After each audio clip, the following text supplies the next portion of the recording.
so if you don't mind, standing. It doesn't mean that you have to acknowledge this as your prayer or anything else. But this is one of the first prayers that was introduced to us by Noble Dwali.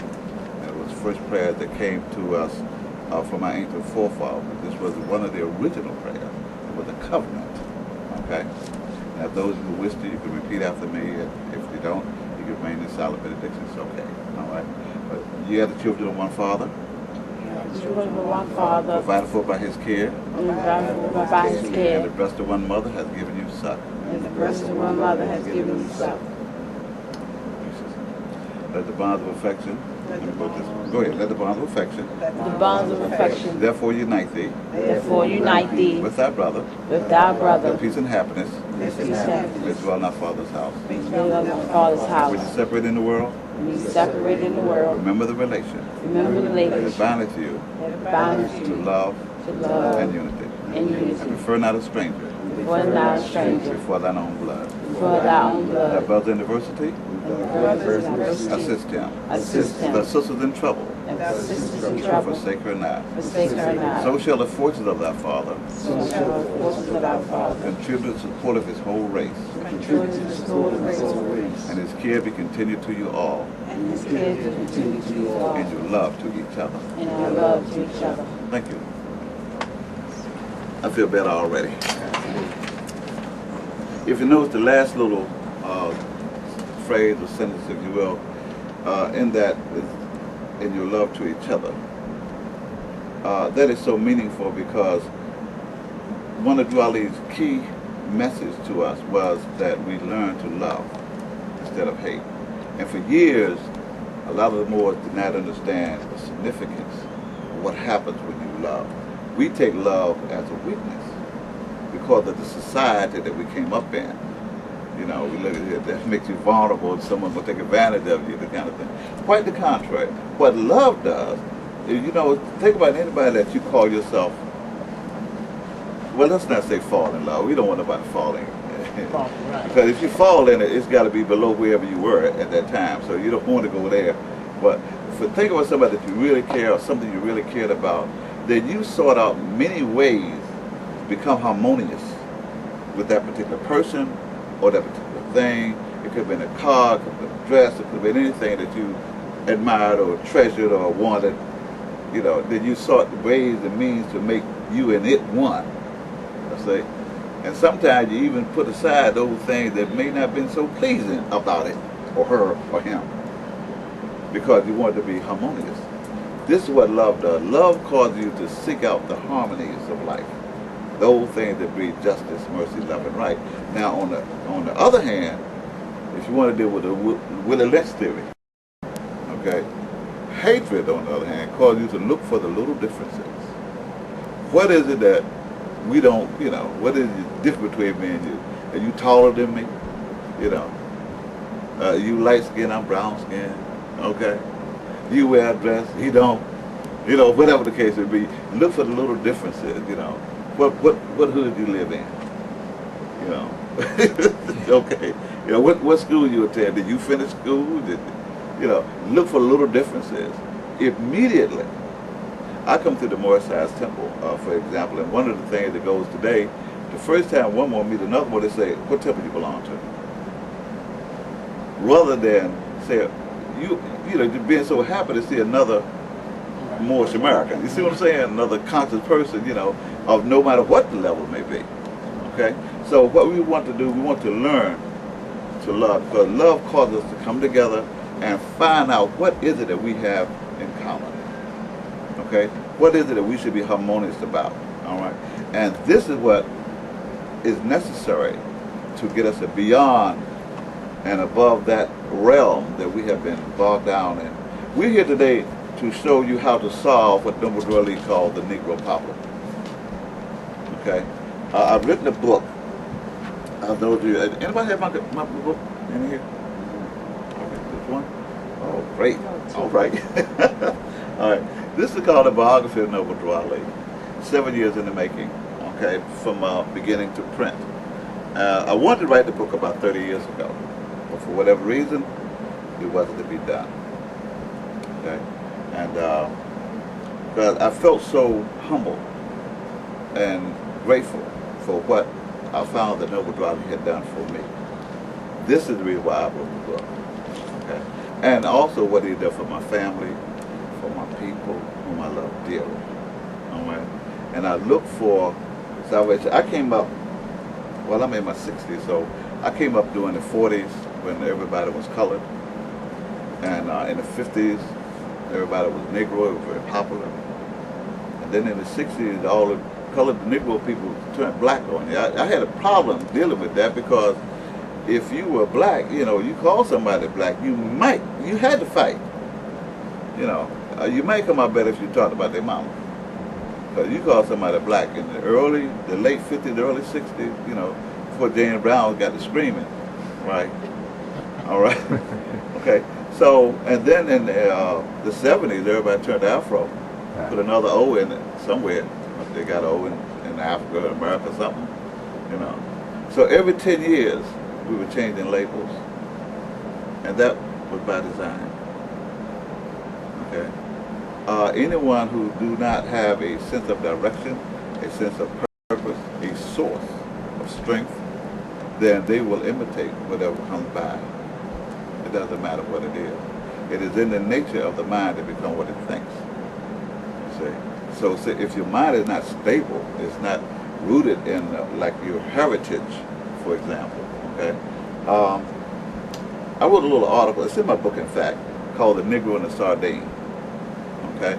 And I'm off the East Coast. In fact, I'm right out of Baltimore. I lived in D.C. for a while too, about 3 years back in the day. And the one thing I always love, and hopefully my son will be here too, he lives in D.C. now, and it was fishing, okay? And I've fished up and down the Chesapeake Bay, all in the Atlantic Ocean, you know, a few streams up here and there, and I've never caught a sardine, okay? I mean, you know, you look in a can of mackerel, and there's mackerel in there. You look in a can of salmon, there's salmon in there. Can of tuna, chances are tuna's in there. But what in the world is in the can of sardine?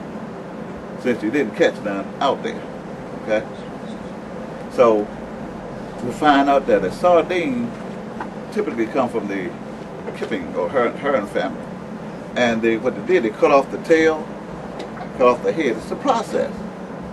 So once the head and tail is gone, you can't identify it. Take off any tail of fish in the head, and you can't hardly tell what it is, especially if it's got scales. Okay? Well, the same thing happened with the Negro. Okay?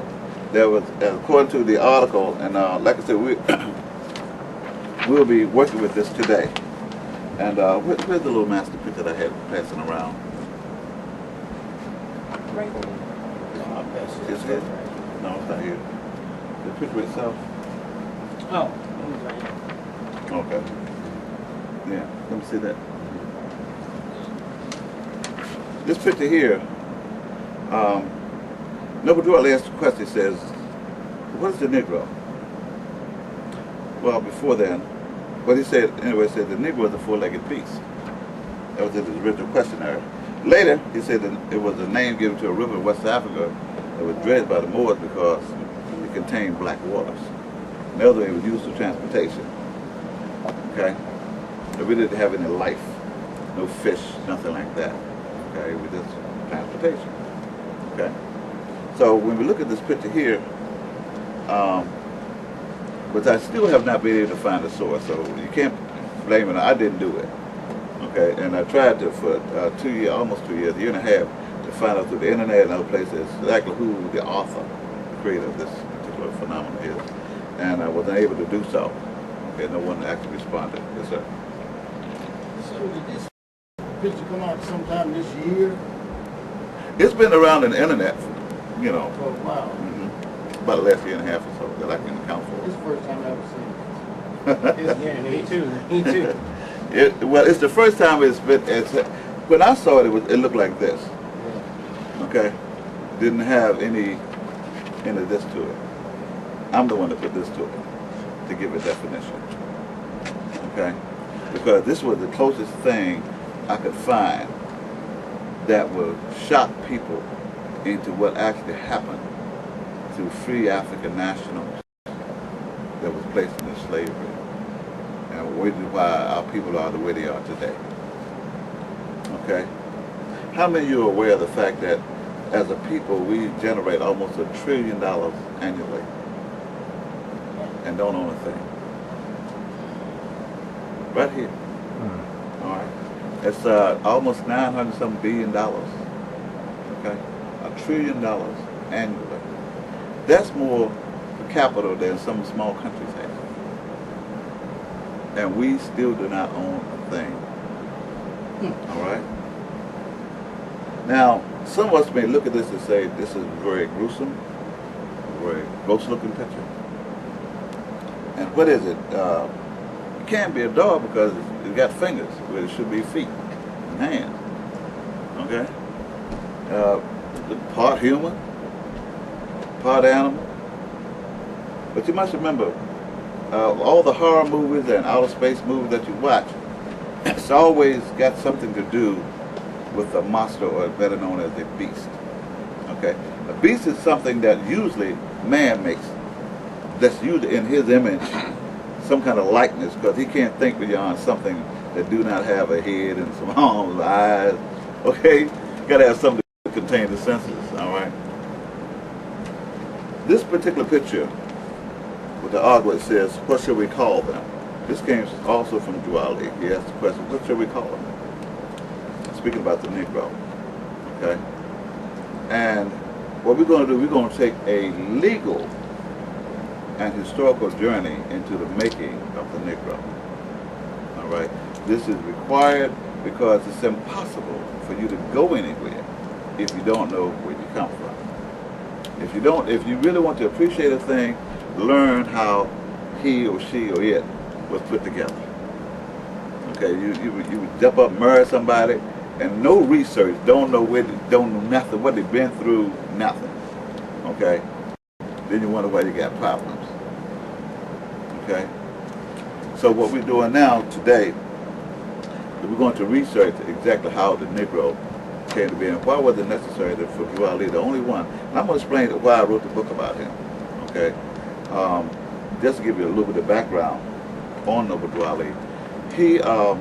It's been ordained in the prophecies that there was a covenant that was built by the God of our forefathers that simply stated, any time any of his children, seed, nations, people, families, would get in trouble from being so far strayed from the divine path or the right order. Now let me explain what the right order is. The right order is simply this, knowing that you and the Creator are one. That's right order. Okay? Now, you may say, well, that's a bit strong. I can't come run around calling myself God. You know, that's something someone else told you to do. Okay? If you are made in the image and likeness of it, well, let's look at it this way. All seeds are perfect. They're just as perfect as the source from which they come. Okay? Yet the child is only as perfect as the mother is. That is to say that you can take a perfect seed. If you put it in the wrong soil, the tree is not going to come up correctly.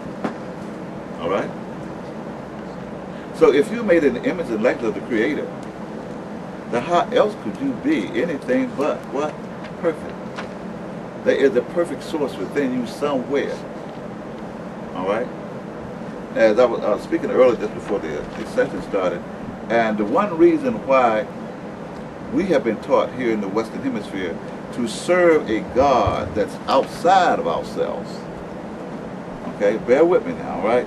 I don't want to get into religion. Me and religion, we don't get along that tough, no way. Right. Okay, but the thing about it is, you must understand that when it comes down to serving a God, when you are taught to serve a God that's outside of you, no matter what he, she, it may be, then you have been primed for enslavement. Okay? You have been targeted. You're just sitting there waiting for somebody to make a slave out of you. Okay? The reason why it was so difficult to make slaves out of African gods of Africa, we knew who God was. All right? That's the reason why it was not successful. For years, I mean centuries, until they come up with the idea, so wait a minute. There's something about this, I don't know what it is, but you know, these people, they would steal anything that they could see, taste, touch, smell, right? So they couldn't figure out why is it that they could not. And so what they did, took the babies away from the mother and enslaved the babies. Why? Because it's in the nature of the mind to become what it thinks. Okay? So they stopped the baby from thinking it was God. And once you're able to take someone, you come up that way. You don't think, you know, it's like the eagle and the chicken. If no one told you was an eagle, you just could be walking around the barnyard with the rest of the chicken. You don't know no better. Okay? Such is the development of the Negro. Except with us, it was a little bit different. How many of you seen the movie called, it was actually a Supreme Court case, Amistad? Yes. Amistad? So that, a lot of people thought that it was a movie about slaves. It wasn't. All right? Amistad was about free African nationals that they were trying to make into slaves. Okay? Free African nationals. How many of you ever thought Marcus Garvey was a black man? You did? Okay. How many black men have you ever known them to deport out of the federal penitentiary? Huh? I mean, you know, I've been in the federal system. I ain't never, it ain't gonna happen. And that's the reason why, because he wasn't a black man. I know how ripe he was, sun-kissed like I don't know who, but he was not a black man. Okay? Where was he born? Anybody know? He was born 1887 in St. Anna's Bay, Jamaica. Thank you. Okay. So he had a nationality. Okay? The thing about it is this. When it comes down to Amistad, they had to deal with law. Okay? They said, well, they murdered a bunch of Europeans on the high seas, you know, kill them off with their head. Someone said, but who are they? Okay? So they filed, write this down, brothers and sisters, they filed what is known as an affirmative jurisdiction. What was it? Affirmative. A-V-E-R-N-M-E-N-T. Affirmative jurisdiction. It's also in my book.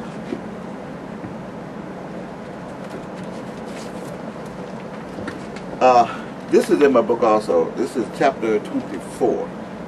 Okay? But this is what it looks like without chapter 21, 2, 3 on up. Okay? This is what chapter 24 looks like by itself. Okay?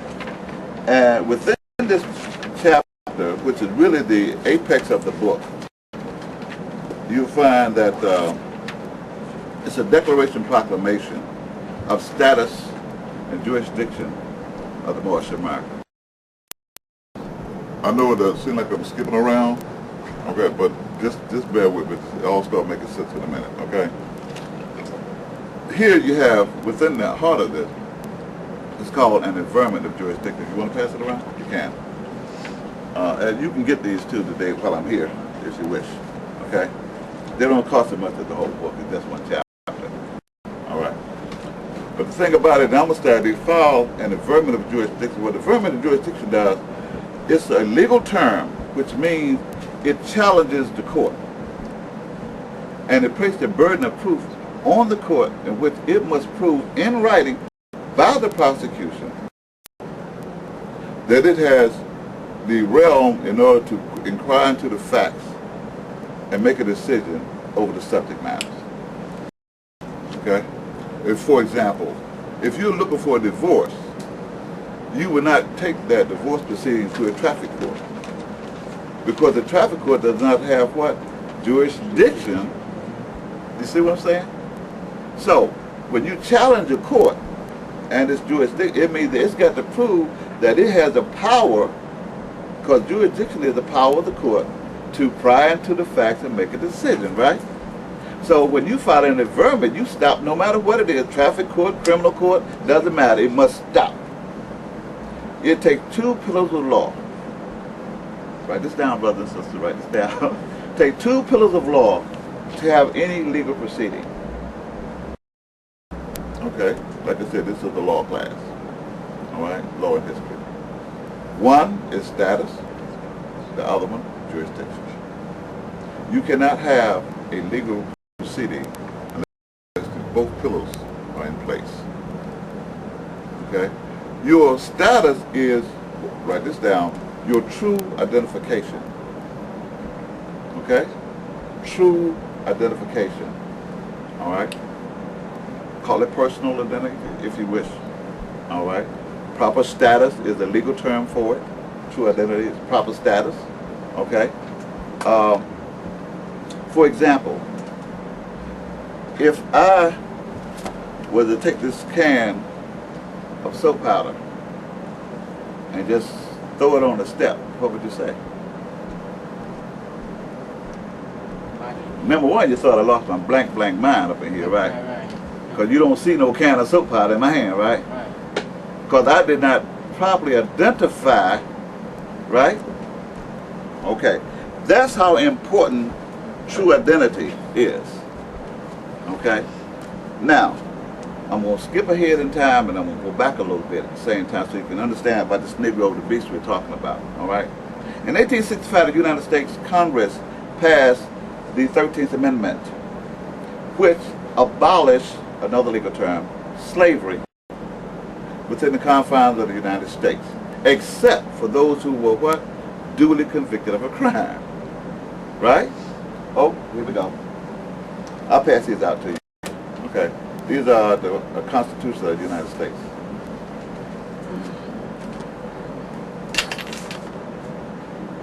Just happen to have these. We're around with me, okay? Everybody have one? Not yet.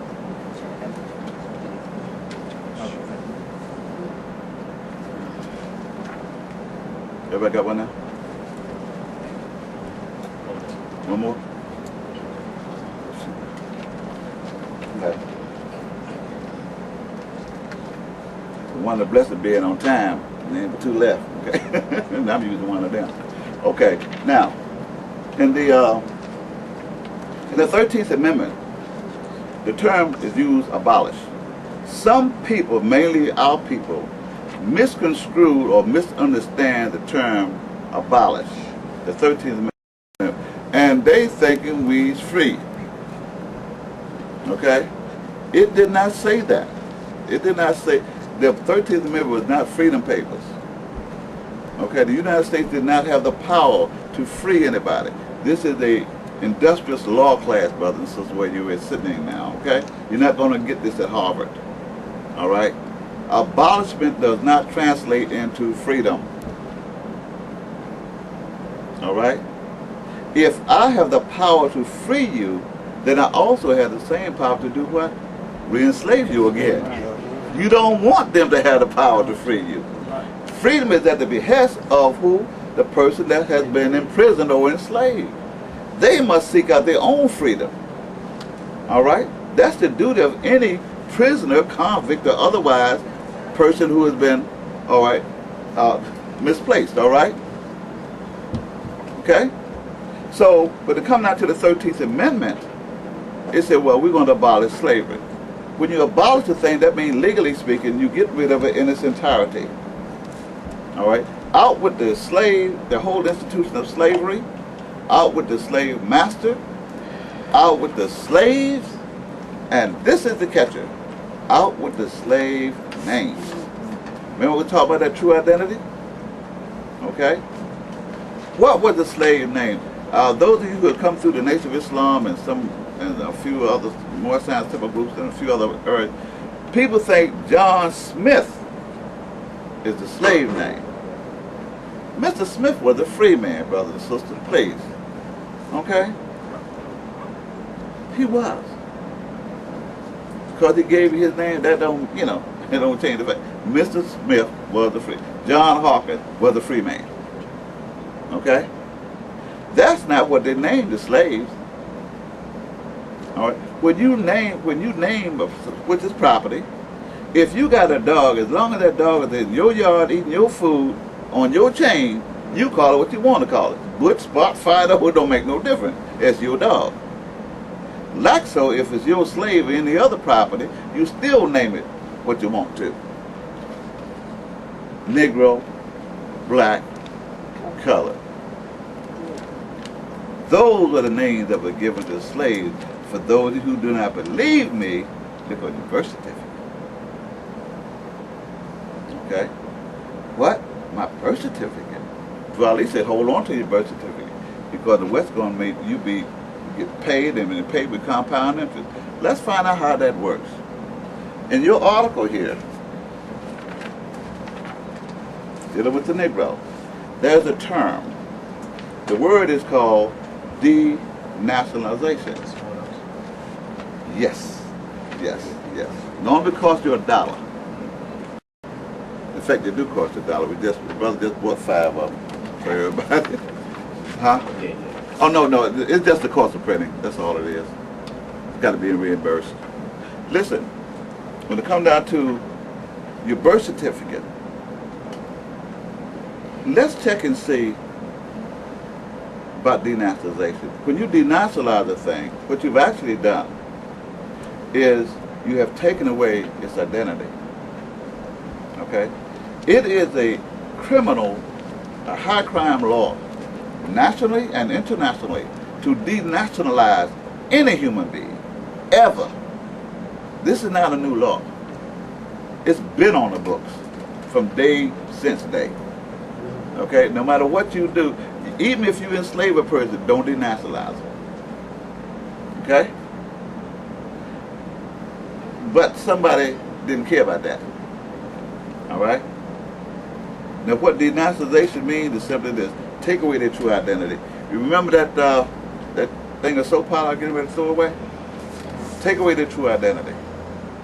And then what do you have left? Okay?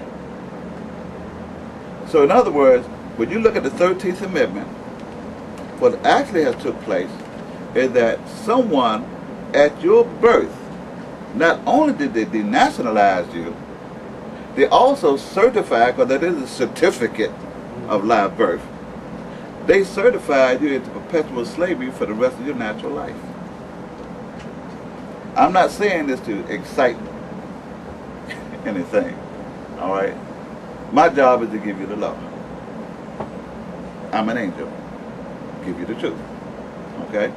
You were denationalized at birth by the state wherein you were born. Here come the 14th Amendment. Forgot about that one. Okay, look at the 14th Amendment, okay? That says where you were born or naturalized, you were still held subject to the jurisdiction. Then they're going to call you a citizen. Go figure. Did not the Dred Scott decision say that you can't make a citizen out of Negro? Because a Negro could not muster, even a descendant from Africa, see, cannot muster up the criteria for citizenry. You know why? Because it takes a certain kind of a person to make a Negro.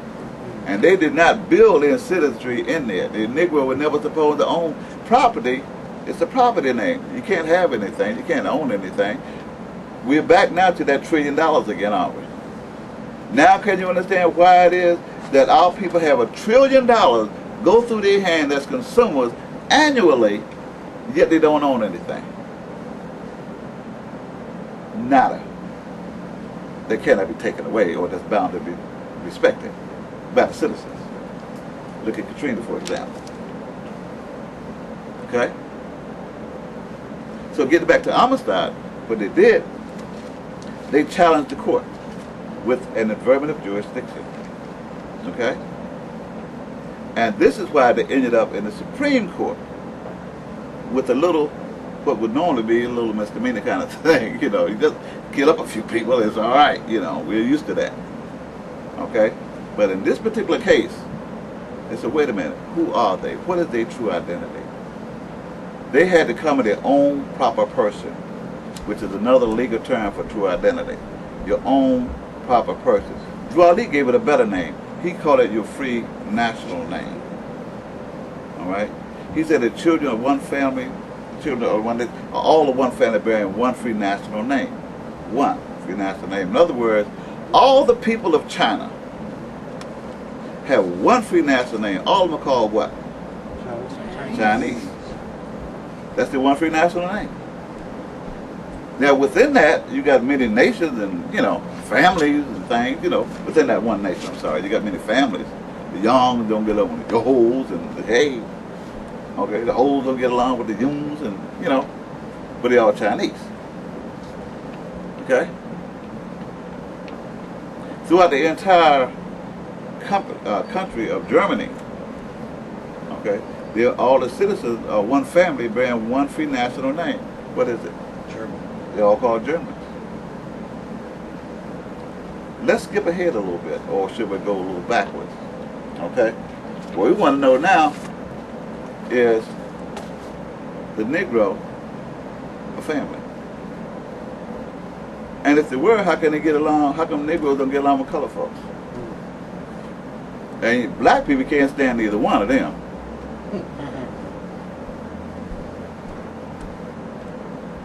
Right? But let's find out about where is black land at? What about colored land? Negro land?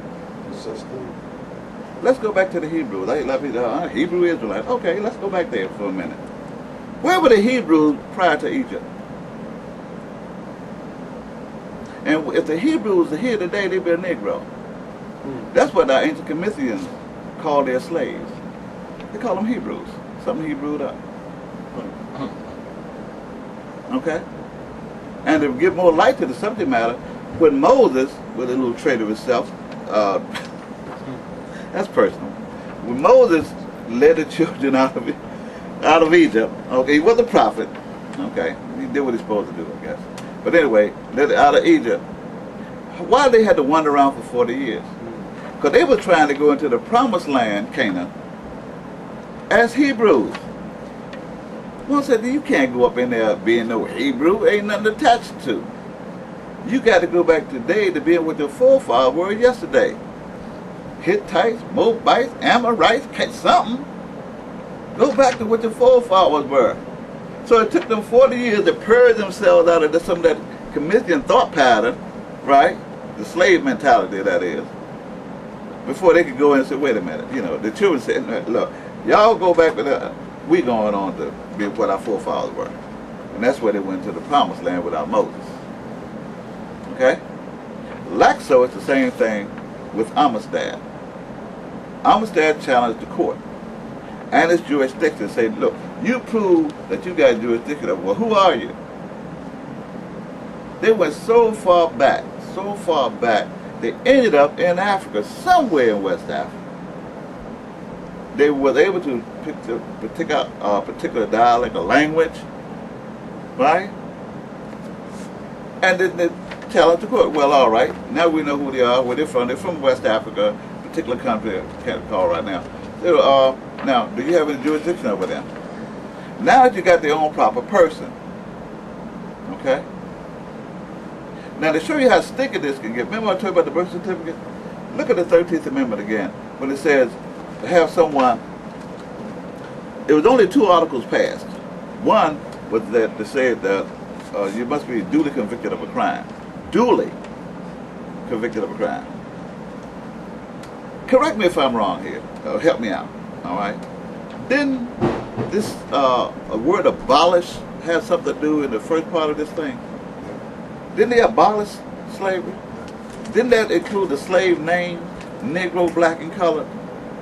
How are you going to then duly convict a Negro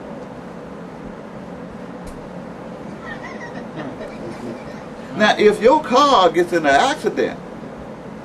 Are you going to take the car to court? Who do they want to see in court? Huh? They want to see the owner, right? But the owner was abolished. Remember that? He went out with the slaves. So now you're going to do you know, understanding the nature of that law and knowing how law is set up. Remember, take 2 pillars of law. One is what? Come on. Status. And the other one is? Jurisdiction. Okay? All right? Oh, I tell you, write it down. Sometimes we can't trust. We've been trained how to forget. Although we know that forgiveness is not a part of us because God don't forget nothing. All right? We don't have a delete system, in other words, though, with computer savvy. Okay? You cannot forget. I don't care what you do. Try forgetting something. You remember more than never. Okay? But the thing about it is, when you how you going to do to convict somebody? You know, and they're not even their own proper person. Let's deal with the 14th Amendment. All persons. Look at that. Oh, I brought a couple of handouts. I don't know how many. I had these at a previous session, previous class, so I don't know how far these can go out. But I'll pass it around anyway as far as it'll go. Okay. And thing about this, one of the law classes that I had with some attorneys in Memphis a couple of years ago, and I ran this thing on. But the point I'm trying to bring out is that when you look at the 14th Amendment, all persons born or naturalized, okay? The word person, as used in the 14th Amendment, transliterates into commercial property. I don't think you heard it. I said the word person, as used in the 14th Amendment, translates into commercial property. Because the 13th, 14th, 15th Amendment was all written about the slave and ex-slaves, right? Right? But when you look up the legal definition for the word person, as used in the 14th Amendment, it means commercial property. Now let's see what it says. All commercial property born, remember your birth certificate? Okay? Born or naturalized, and we got some people running around here trying to naturalize folks. I'll get into that in a minute. Okay? All right? Born or naturalized. They are still what? Subject to the jurisdiction. That means the court's own you, yes, again. But guess who the court is? Guess whose signature is at the bottom of the 13th, 14th? You got it in your hand, look at it. 13th, 14th, and 15th Amendment. Whose signature is there? On the very last article there. Here you go. That's the last one, and rightfully so. Okay? What does the very last statement say in each one of those? The Congress. Huh? I know. I heard Congress. That's the word I'm looking for. But what does it say? Shall have power to enforce by appropriate. Say it again. Power to enforce. By appropriate legislation. By appropriate legislation. The provisions of this article. Okay. Now that's in the 13th, 14th, and 15th Amendment. You can hear me? I couldn't hear him back here. Oh, okay. Okay, I'll say it again. At the bottom, the second article of Amendment 15 says the Congress shall have power to enforce this article by appropriate legislation. Legislation, the provisions of this article. Okay. You with it now? Under 15. Okay. Okay.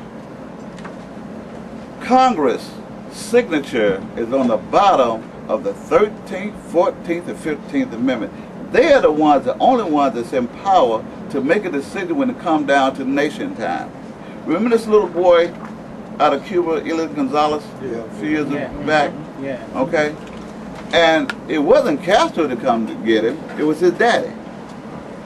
His daddy said, he's Cuban, I'm Cuban. Janet Reno had to cough the little boy up. She went there with a little tax squad. Everybody was ticked off to the highest of activity.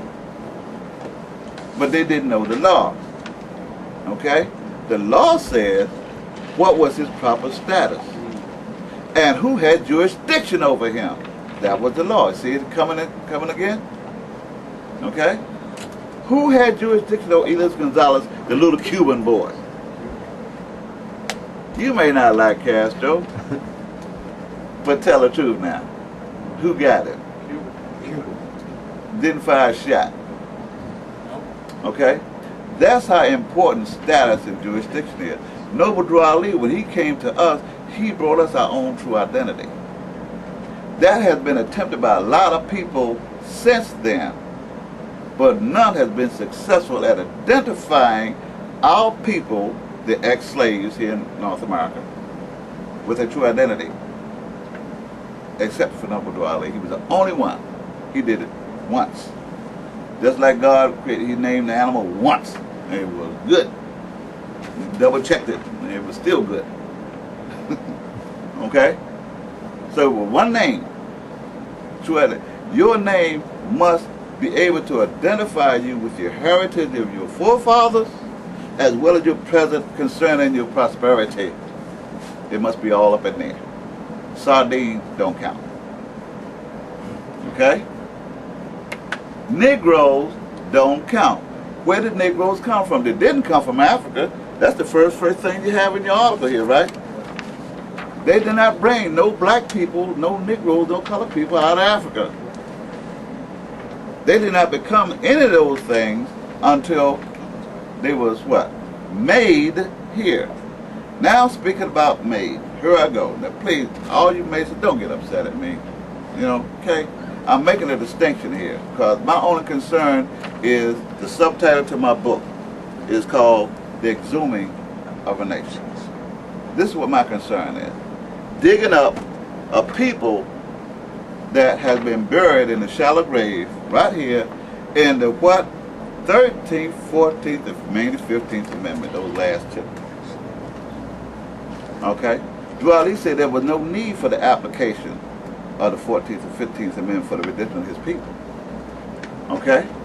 He was the only one to say something like that. The only one.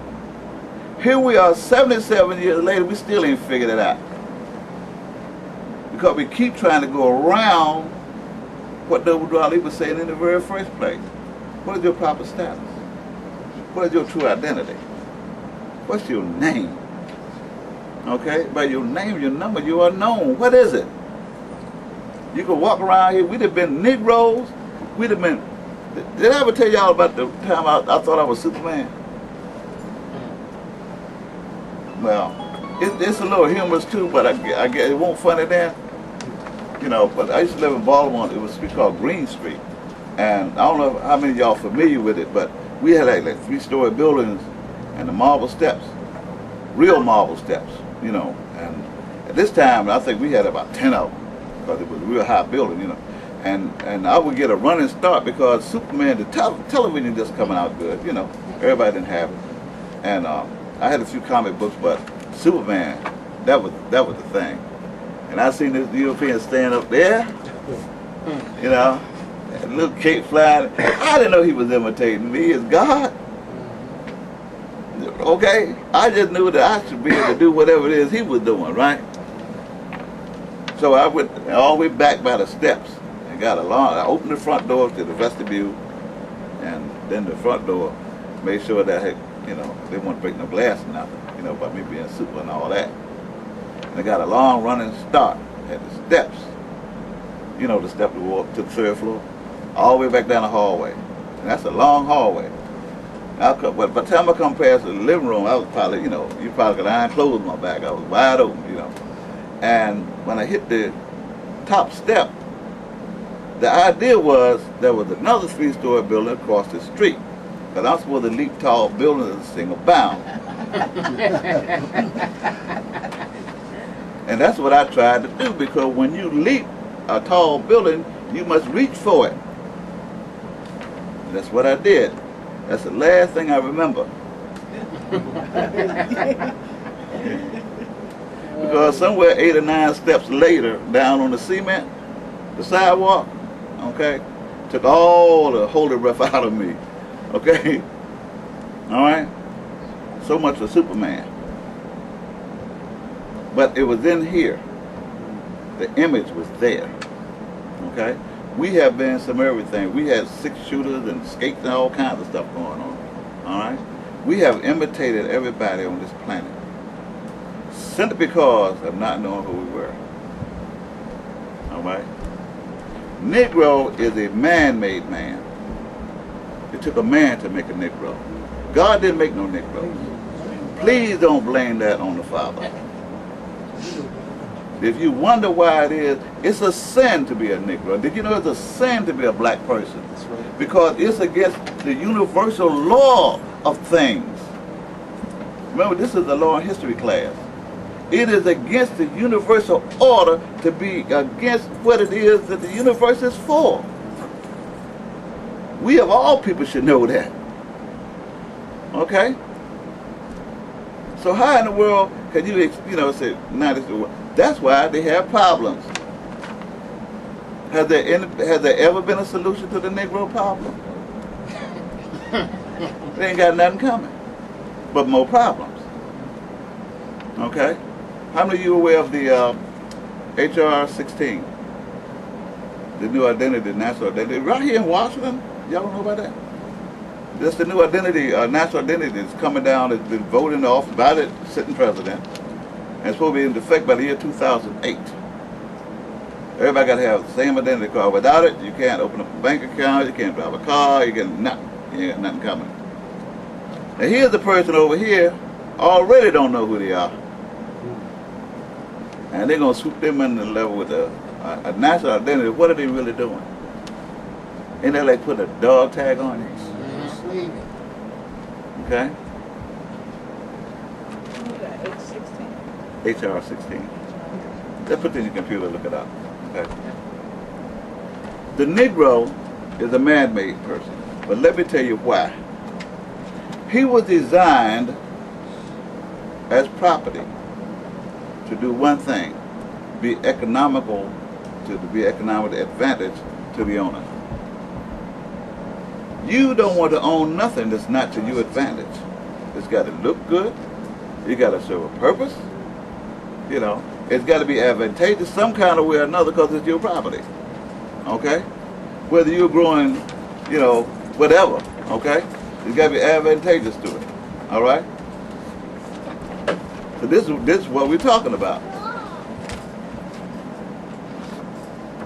Gracious, it looks like the whole Pleasant May tribe just roll up in. Oh, little bees. Gracious. Peace and bless, this is my family. Hey, Dad. Hey. Part of them anyway.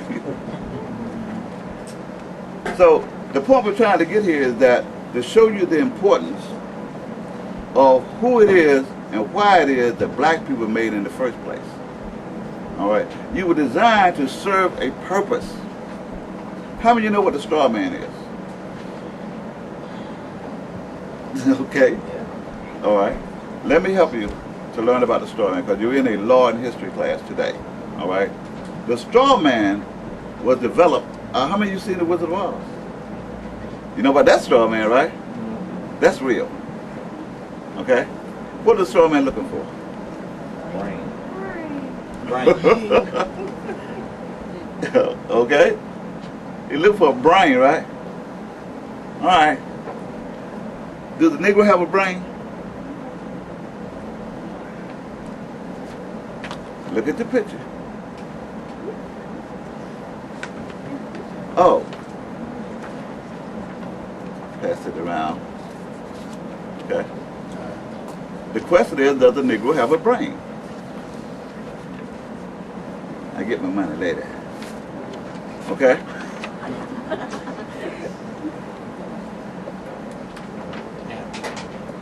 Let's look at it this way.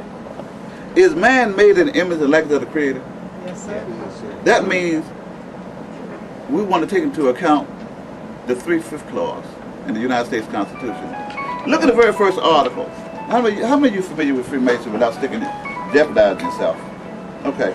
Look at the very first article on page 2. Okay? Clause 3. Which begins on page 1. Okay? You see the thing that says 3/5 clause? Alright? I'm talking about George Washington, Thomas Jefferson, all the rest of those European Masons. Okay? They created, if you want to know why you can't get rid of racism and Jim Crowism and segregation and stuff, why you can't get rid of it, because it's built into the Constitution. Because when the Constitution was originally written, the only citizens was a European male, age 21, made of sound mind and body. Everybody else was part of what he called his profane world. His profane world consisted of the very people that Jesus came to save. Okay? The cripples, Indians not taxed, women, and 3/5 all other persons. Y'all. Don't get offended when I say y'all. Okay? I'm just trying to draw a point. 3/5 of all other persons. Now, it don't take a rocket scientist to figure it's going to take 5/5 to make a whole. Right? So what's the other 2/5? Okay? Let's build us a man, a real one this time. Remember, there's a perfect source about you, right? Because you're made in the image and likeness of the great God, the one that created everything. Some people want to call it Yahweh, some say Jehovah, some way say Allah. It don't matter. Every nation's got a name for the Creator. Except, guess who don't have a name for God? Guess who? Y'all, I know y'all would sleep on this one too.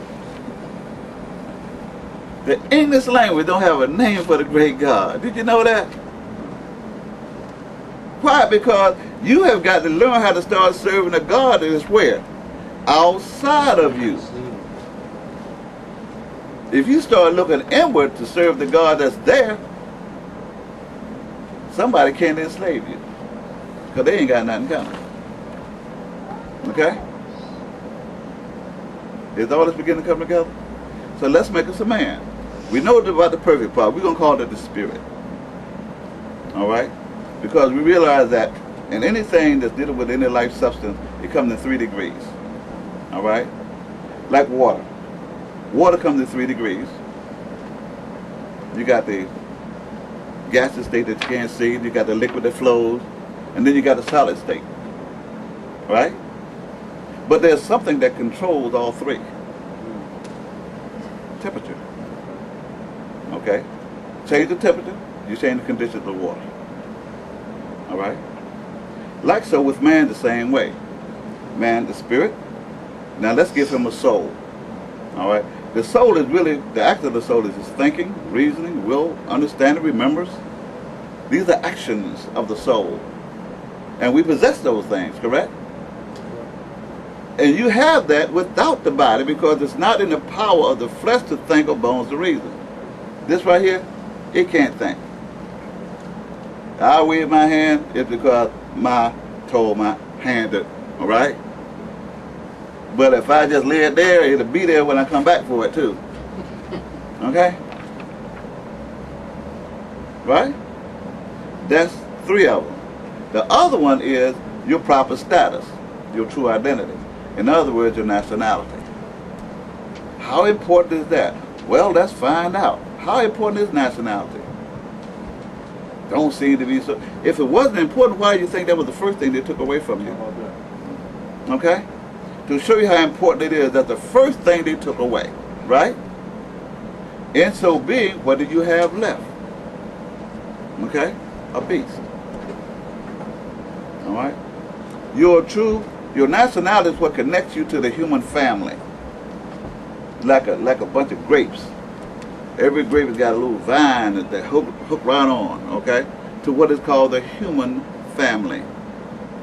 And they're known by their nationality. That's the vine and fig tree that they speak about in somebody else's book. Okay? No, I'm not opposed to Christianity. No, I'm not talking about it. And no, no. Okay? Because people get offended. So you talking about the word of God. The Bible is not the word of God. The Bible is the word of the Greeks. That's right. That's right. Okay? The original Bible was called the Septuagint. It was written in Koine Greek, the lowest level of Greek there is. Because the Greeks didn't care no more about you then. They jump over 15 women and than they do now. And you want to run around and join all kinds of fraternities and sororities and act Greek. Why? What about that Alexander the Greek? What about him? That's what I said. I ain't back my tongue about it. Alexander the Greek. I ain't gonna call him the Great. That's what he did. Right.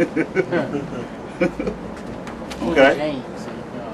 Your identity is just that important because it connects you to the rest of the human family. The Negro is not connected to the human family. He has no place to go. We have a little excerpt in my book called Out of the Pot. Okay, it's called for audience participation, but we won't go through all that. I just tell you how it works. All right. I'll ask for. Well, we just will right now. Okay. I need to ask for an Egyptian. Okay. Anybody want to be an Egyptian? Just stand. Well, stand up, please. Okay. Who? Yeah. Just thank you. All right. Now remember, where you just left from. Okay, it must have a name that match with you. Okay. Now, give me I know we ain't got nothing up in here, but give me a German anyway. Just want to spread it around. All right. Okay. Don't stand up. All right. What about a Japanese? Can I get a Japanese? Now you know, look, we done went through this. We done been everything. We can do anything. Huh? Okay, give me a Japanese. There's anybody say, all right, got a Japanese. Okay, a Chinese right there. That's good. All right. All right, now don't nobody get all offended, but I do need a Negro. Okay, got one Negro. Can I get one? Can I get one more? Can I get one color person? One color person.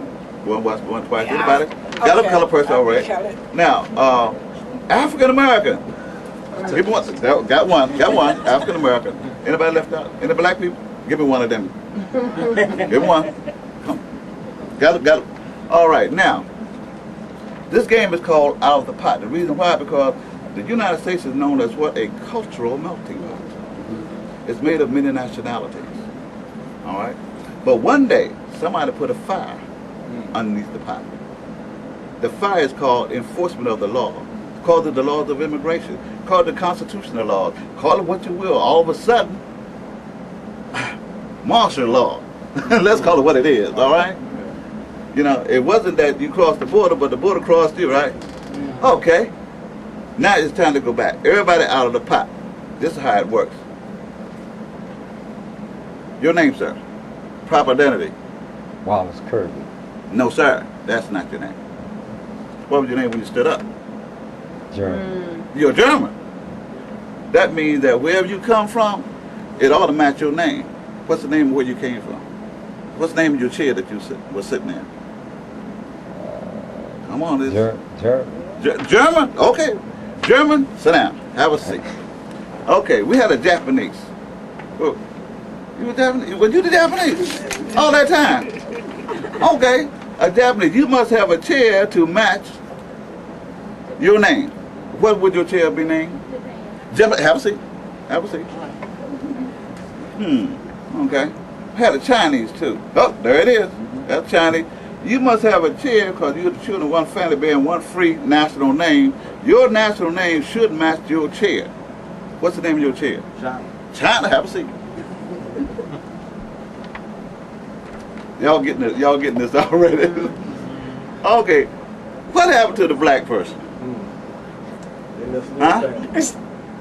What happened to the Negro person? Now I want the only people that don't have a chair to sit in, y'all stand up. If you don't have a Negro chair to sit in, you ain't got a colored chair to sit in, you ain't got a black chair to sit in, an African American chair to sit in. Hello.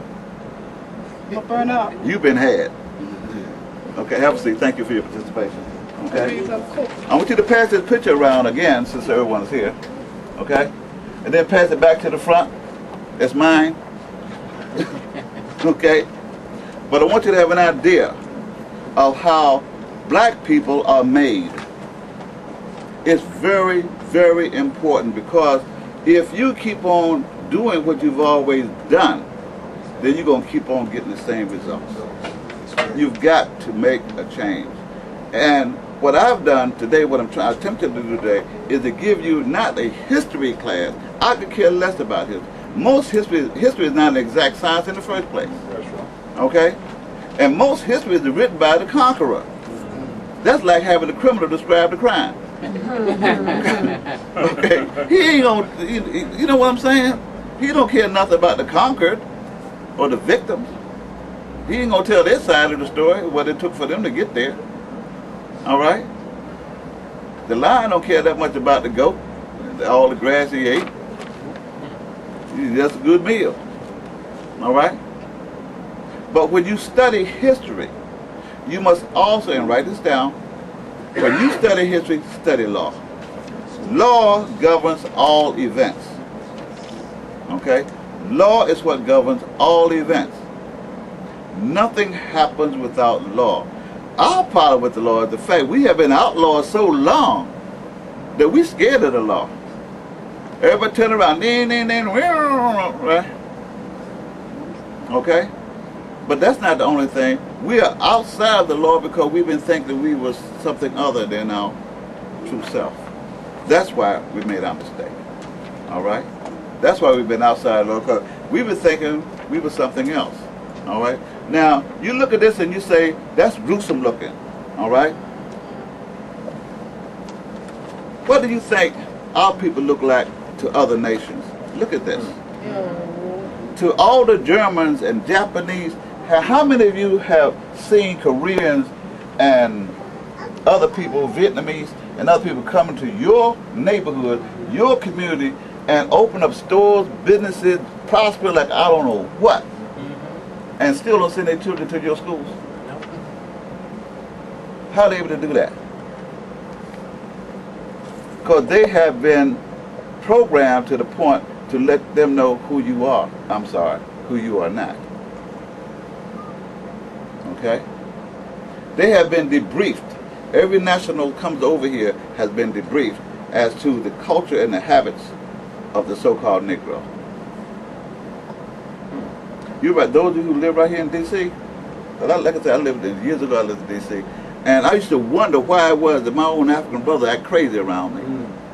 Didn't make no sense, man. Maybe I thought, you know, home. I mean, he was like looking down his nose at me and things.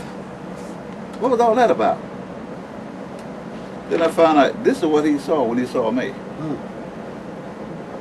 Okay? How many of you ever heard of the cities of India? Cities, spelled S-I-D-D-I-S. Cities. Okay. The cities of India, look it up on the internet. Okay, write it down. The cities, S-I-D-D-I-S, cities. All right? The cities are East African. They look just like us. Maybe a little bit more sun-kissed. Okay? They just like us.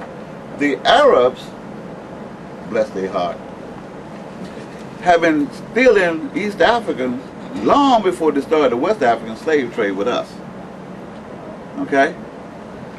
Even after Muhammad and people was making the pilgrimage, making the Hajj, a lot of East Africans never got back. Okay? The Arabs was so industrious at slave trading and the slave marketing, they're still doing it to the Sudanese to this day. Okay? And will fight you tooth and nail about it. Okay? Even having the Holy Prophet Muhammad, as they say, peace and blessing be upon him, but even he could not stop them crazy Arabs from stealing Africa. All right? So they stole so many, and they sold so many East Africans to the prince, and the prince of India, they almost started a whole nother nation. It's several million of them there now. Totally lost, have no concept of their African roots, heritage, nothing. If they were here, they'd be Negroes. Look it up. I thought we were the only ones till I found out about them. Okay? And the Arabs are the cause of them being there, as they're saying they were cause of us being here. Well, I'm not going to blame it all on the Arabs. That's some other people. Did you know the Pope was getting 25 cents off of every dollar for every African ever sold into slavery? Did y'all know that? Oh, we got some story to tell, man. Okay? But the Pope wasn't the only one with his hand in cooking job, a slave job. Okay? It was your own, and this is the part that you want to really remember. It was your leaders of the different kingdoms, like Tunis, Tripoli, Algiers, Morocco, Ghana, right on up and down the west coast of Africa, north and south. Okay? The leaders, there were the sheiks, the caliphs, the kings, and everything. They were the one that gave the Arabs permission to steal you in the first place. Do you think someone could come into your country and steal somebody like that for centuries? I'm not talking about just for a day or two. Excuse me. Repeat that one more time. Yes. Our leaders at that time in West African countries. In fact, Drew Ali is the one that said that. He said that some of the old sheiks was asked when the European was allowed, when we told them the world was no longer flat. We lied to him for a long time, right? And he said, well, what am I going to do? I need some help. Because not only did they not know how to navigate over there, he didn't know what to do when he got here. Okay? And so the old sheiks, that's what Drew Ali said, say, well, look, take the Moors. They ain't doing nothing. That was us. Okay?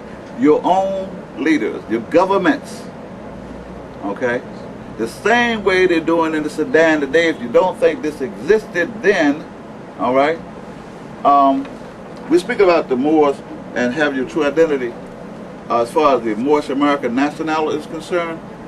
The Moorish Empire was in full effect all during the African slave trade. Okay? All during the entire African slave trade was in full effect. It covered all the kingdoms. Look on page 3 of Drew Ali's Circle 7 Quran, speaks about it very vividly. Let you know, Tunis, Tripoli, Algiers, all we settled ourselves kingdoms where we came from east to west. Morocco became known as Egypt of the West because it was the capital. Because we held steadfast to what is known as the Egyptian mystery system. All right, which was, Drew Ali called it later, Islamism. All right, what the latter Moors didn't understand what the heck was going on. But the truth of the matter is, it was our forefathers, the founders of the world's very first religious creed. All right, which meant how you were to get back. All right, look, go inwardly. That's why we had to learn how to meditate. That part went into India. We also had to learn to balance ourselves with the harmonies of life. That part with the China, you call it Kung Fu. Okay? Different other schools, our blessings were scattered. Drew Ali put it all together in the circle. Okay? All right? And we have it together now. That's why the circle 7 is our symbol. The circle is the symbol of perfected man. 7 is his perfect number. Okay? Because everything we evolved in deals with 7. In fact, you can't even think higher than 7. 7 master colors of the music scale, 7 music notes, 7 whatever you see here, take us about 7. 7 layers of skin, 8. Okay? It's all there. We are the masters of the 7. Okay? Because what? We are God. Everybody's still scared to say they're God, though.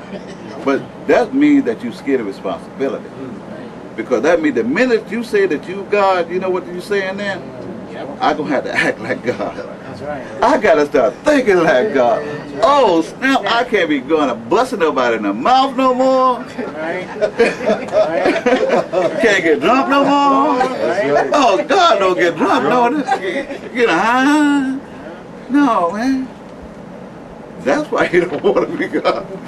You know, because it's too easy being human. Okay? I got a chapter in a book called Adam and Eve, the real story. Okay? It's not a very pretty picture. But Adam, the original name was Ish and Isha.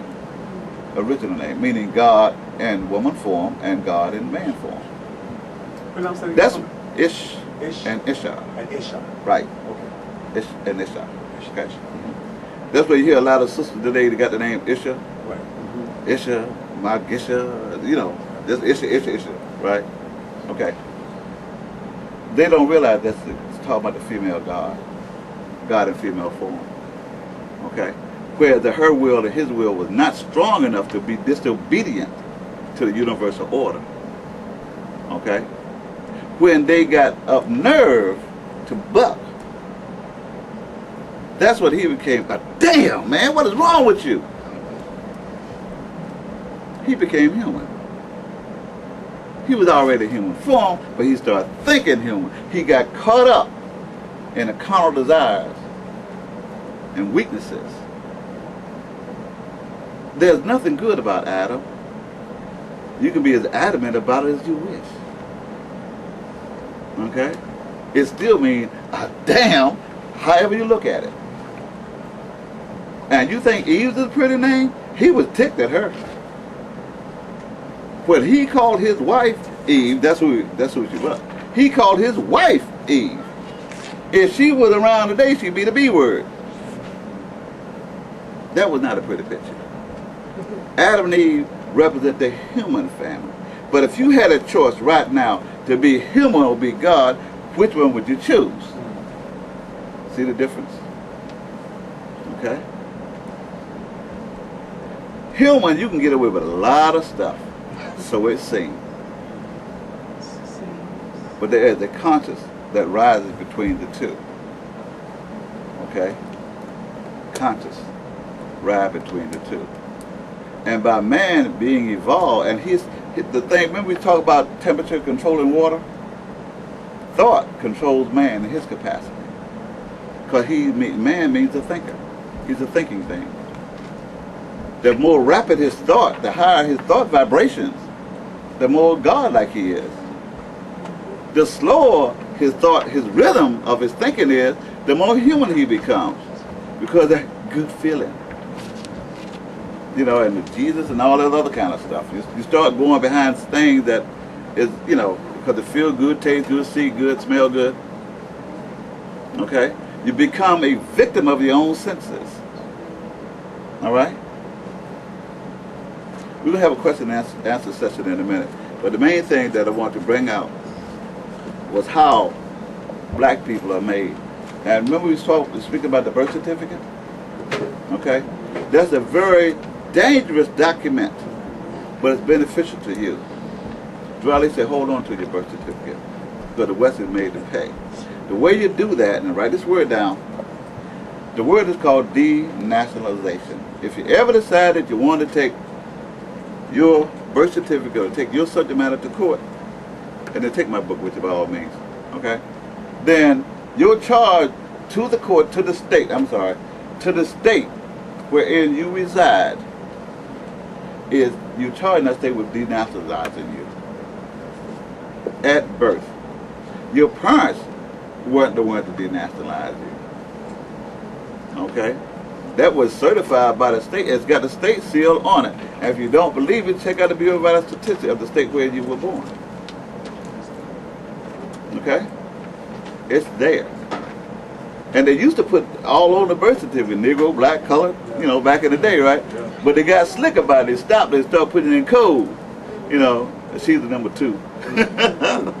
Okay? So you have to look at the code, you know, that's in the Bureau of Vital Statistics, and you find that those codes matches what they call the Negro, the black, the colored. Okay? That would be your charge. And there are millions of dollars there for you. Okay? The reason why I haven't pursued it because I got another little personal thing going on that I'm getting ready to do because and it's getting ready to fall through down in Texas. Okay, but I'm just letting you know. And if you study that affirmative jurisdiction in chapter 24, it'll show you exactly how to bring any court to a stop. No matter what it is, whatever the proceeding may be. It must come to an abrupt halt. Okay? And when it comes down to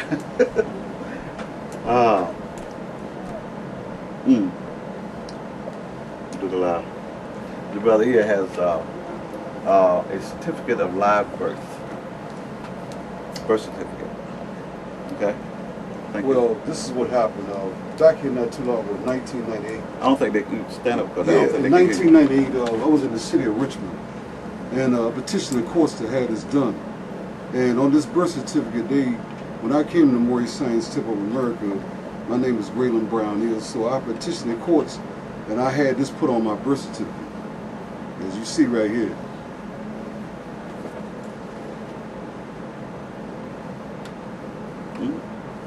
So I've been having this has been on it since 1998. So now this government, this is what the Prophet Noble, he said, through your free national name, you'll be known and recognized by the nations of the earth and the governments in which you live. So here it is.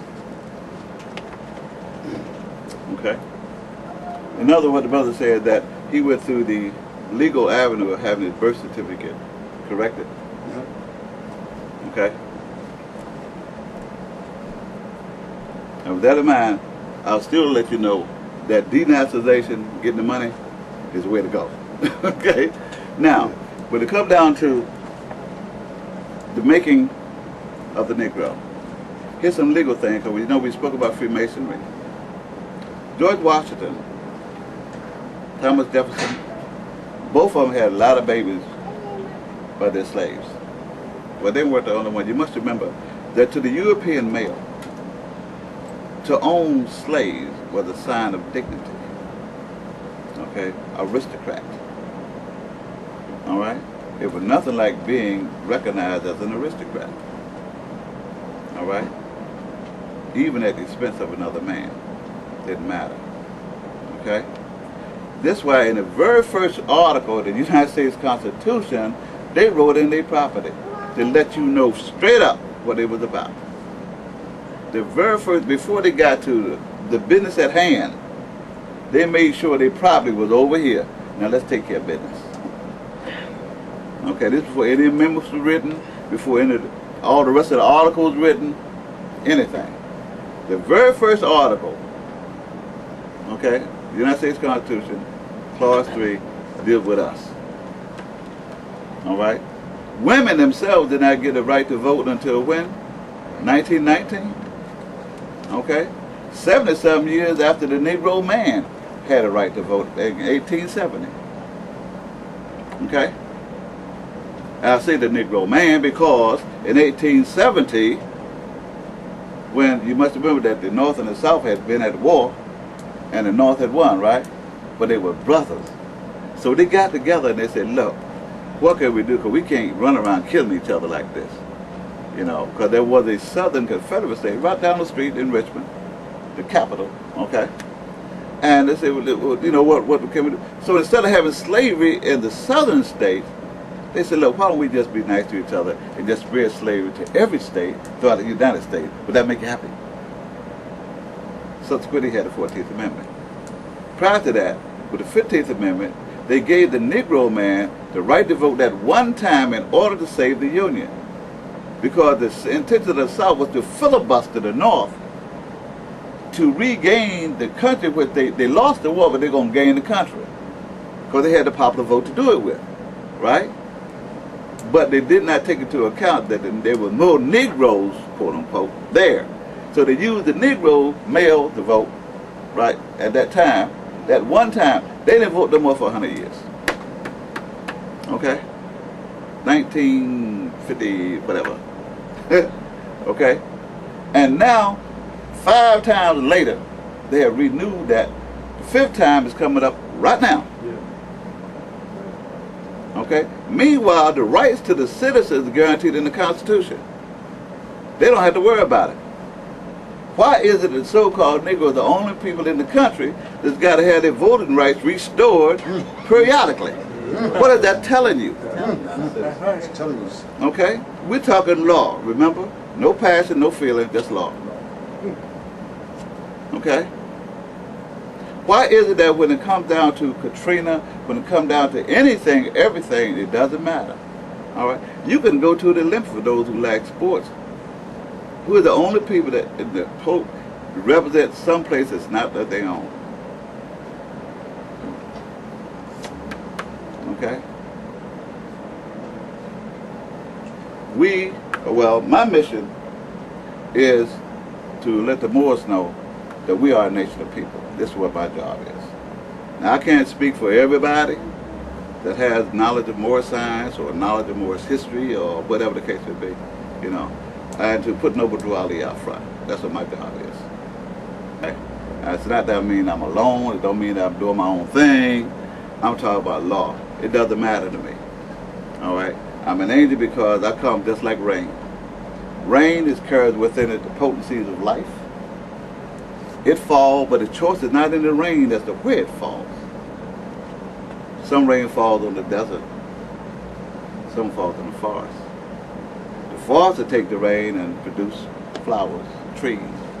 The desert take the rain, suck it up, don't produce a doggone thing. But the fault is not in the rain. So my job as an angel is to give you a message. Give you a message of truth. Okay? Backed up with law. You take it, save yourself. Okay? That's what my job is. Bring it to you. In case you didn't know. Either you may already. In fact, there's nothing that you don't know. You know why? Because you are all-knowing. If those of you who've read my book, I've had people say it time and time again, you just confirmed this for me. You just confirmed that for me. Because they already knew. One truth never ever contradicts another truth. Okay? All love is one. If you're about the same thing I'm about, we're going to get along just fine.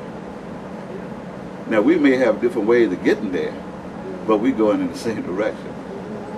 Okay? See, with me, Drew Ali said that we are a clean and pure nation of people. So that's why I wrote the book, Exhuming of a Nation. Because we were buried. Make no mistake about it, Hermabiff is a code name for Moorish Americans. That Drew Ali came to reveal, he pulled the covers off all the secret society and revealed the true identity. Remember the proper status? Without your proper status, you are nothing. Okay? So you can walk around talking you're Moorish American all day, but until you got a nation to back it up with and a government to stand and support it, you're just talking. That's right. Okay? It's time now, if you're a Moorish American, stand up and act like a Moorish American then. Don't be giving me a hard time. Pleasant made this, Pleasant made that. You know, make me want to come out. I'm an ex-Negro, so I can, you know, I don't want to go there. I'm trying to be an angel, you know what I'm saying? I don't want the Michael to come out me. All right? These are different stations. If you're a Moorish American, act like it. If you know that you're part of a clean and pure nation of people, act like it. Be that. Otherwise, you're going to be by yourself. And in case you don't know, there's a good reason why they got concentration camps already up and blooming in this land. That's right. Okay? There's good reason for it. And in case you didn't know, in case you, those say, well, flag of Morocco, you see, I got the flags up. Oh yeah, they're here too, I got them. Just had them made in China. Anyway, but for those that say about about the flag of Morocco, let me tell you something. The treaty that was signed between the United States and Morocco was the Treaty of Friendship. The West, the European countries, needed, because they could not go into the passage there by Gibraltar and enter the East, okay, without the permission, okay, of the Moroccan government, all right? More important is this, is that treaty was signed between the United States as a sovereign power and a government that, of course, it's lost its sovereignty since then, 1871 to be exact. But at that time, it was a sovereign power, and so was Morocco. Okay, in fact, Morocco was one that gave General George Washington money to fight for the independence with. That's why the first treaty was signed with Morocco, because they were the one that financed the war. Okay, the Sultan did that. But it was not signed with us. Okay, we were legally, look at the Constitution, slaves at that time. If you don't believe me, Drew Ali said slavery lasted from 1779 until 1865. He said that was during the time of slavery. Okay? He said, but this is the new era time. Now, the only time we ever used the word but was in Act 6 of the Divine Constitution. Members up here, but then you have a nation after that. Okay? Now, when it comes down to the Grand Seal of Moorish American Nation? Since 1865. That's when, how many of you familiar with Juneteenth? Anybody? Okay. Juneteenth represents a celebration of some brothers and sisters in Texas, San Antonio, I think it was, somewhere in Texas, that then find out that 2.5 years later that slavery had been abolished. I'm not going to say free, because I don't want you to get a misunderstanding about being free and them abolishing slavery. Two different things. Okay, you must free yourself. That's right. Okay? Drew Ali said, look, I brought you everything it takes to save a nation. Now you take it and you save yourself. That's freedom, which is also your fourth principle. You got 5 principles: love, truth, peace, freedom, and justice. The 5 highest principles known to man. Those together is your God. Those together is you. Okay? So there's been a lot of lip service about preservate. You creating another flag. That's a preservate thing. You know, that sounds all well and good, but see, my whole thing is to promote Noble Drew Ali. I have the kind of faith and confidence in Noble Drew Ali that he was a Allah's prophet that was sent to us because he brought us everything we needed. You understand? All we have to do now is look and see what other nations have, and then look for our own. And look to Drew Ali for it, because he said he brought everything. Okay? Now, me personally, when I first heard about Noble Drew Ali, I thought he was some kind of pimp. I did. But he gave me a challenge. He said, for those of you who doubt, you know, for those who doubt, say, go to those who know law in City Hall and in your government and ask them in an intelligent tone. I went straight to the FBI. Said, what about this man? See, during the Freedom of Information Act, when they handed out during that time, back in the late 60s, then you got the whole thing. It wasn't all that blacked out stuff that you get nowadays. Okay? And I said, they were scared of this man. What in the world is this man? This man actually brought Islam to the West because it was forbidden to even be here. Okay? Look, he never sit with any president, but what he did, he made all the presidents recognize the fact that we were a people. He went down to Havana, Cuba, and made a stand down there, okay, saying that we were the nation of people. And he got back to Chicago and told them all, said, look, I've been down there, you know. Say, I got the government in one hand and stop it in the other. All you got to do is be yourself. Say, I give that to you now, but you give it back to them. Okay? Say, now you stay where I left you. Them boys didn't stay there 5 seconds. Okay? As a nation of people. This is the first time Moors have been talking about being a nation since I can remember. Since my book been out. My book's been out now, going into the third 3.5 years. Okay? No one is talking about us being a nation of people since Drew Ali until now.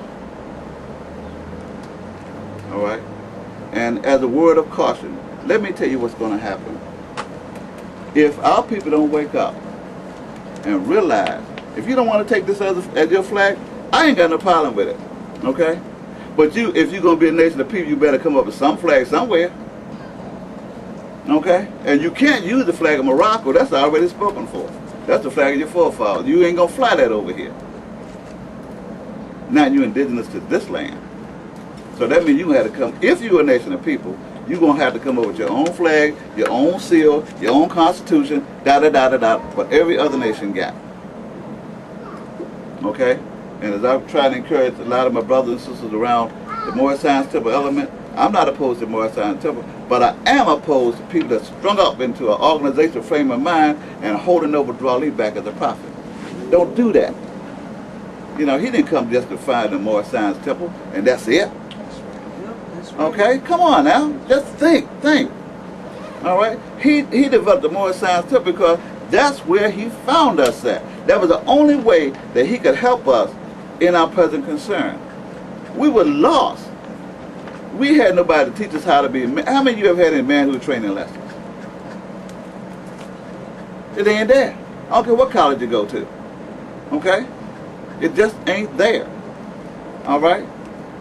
You don't have no less to tell you how to raise your own family. Why? Because we're not a nation of people. Nations are made from families. Strengthen the family structure, and there you got your nation. Okay? So Noble Drew Ali was the only one to give us the fundamentals, all the basic stuff that we needed to be ourselves, starting with our own true identity. That's how important it is. If you want to say you're Moorish American, I don't hear the United States citizen in there nowhere. Now you can try to say you want Moorish, you're a United States citizen all you want to, okay? But let me ask you this: didn't you just read the 14th Amendment? Didn't somebody already make you a part of the United States, say you were a citizen of the United States government? Didn't somebody already do that? Wasn't it Congress? What? How many of y'all got this? Didn't Congress already make you a part of the citizen of the United States as Negroes? The 14th Amendment, the word person means what? Property. Commercial property, be exact. Commercial property. Look it up in any law dictionary. All right, any law dictionary. Okay? And that's what you're going to come up with. They are still playing games with this. Okay? The little Willie Lynch thing is not a theory. It's not a joke. Okay? Willie Lynch is still walking around here.